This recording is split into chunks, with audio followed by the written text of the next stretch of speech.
Surat civil હોસ્પિટલની નવી medical college building ખાતે દેશભક્તિથી પ્રેરિત તિરંગા યાત્રાનું ભવ્ય આયોજન કરવામાં આવ્યું। કિડની બિલ્ડિંગની સામે આવેલી ગલી પાસેથી શરૂ થયેલી આ યાત્રામાં કોલેજના વિદ્યાર્થીઓ, નર્સિંગ સ્ટાફ અને અન્ય તબીબી કર્મચારીઓએ ઉત્સાહભેર ભાગ લીધો હતો। આ યાત્રાની વિશેષતા રહી ખાસ હેડ નર્સની તિરંગા સાડીમાં અલંકૃત હાજરી, જેમણે નવી જોડાયેલી નર્સિંગ સ્ટાફની ટુકડીને ખૂબ જ આનંદભેર સ્વાગત આપ્યું। નર્સિંગ સ્ટાફની સંગઠિત અને શિસ્તબદ્ધ રજૂઆત દેશપ્રેમના ભાવને ઉજાગર કરતી નજરે પડી।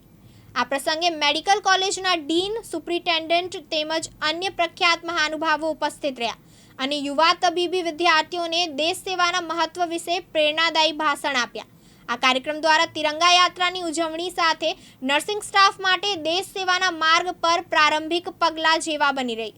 આવતીકાલે સ્વતંત્રતાનું પર્વ છે। પવિત્ર પર્વની સૌ શહેરીજનો, સૌ દર્શક મિત્રોને હું શુભેચ્છા પાઠવું છું।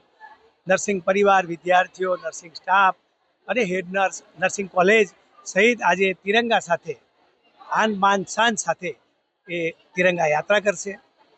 વિશ્વગુરુ બને ભારત દેશ અને આપણે ખૂબ આગળ વધીએ, દેશનો વિકાસ થાય અને સૌ સ્વતંત્રતા પર્વની ખુશી મનાવીએ, એ જ અમારી ખુશી છે। આભાર। ભારત માતા કી જય। વંદે માતરમ।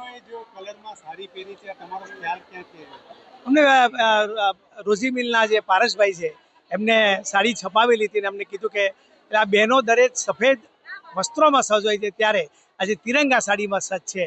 એ જ બતાવે છે કે ભારત ખૂબ આગળ છે, ભારત એક અલગ વિકાસની દિશામાં છે અને વિશ્વગુરુ બનવા જઈ રહ્યું છે। ત્યારે નારી શક્તિનું પ્રદર્શન દેખાઈ રહ્યું છે। યાસીન દારા, દિવ્યાંગ ન્યૂઝ, સુરત।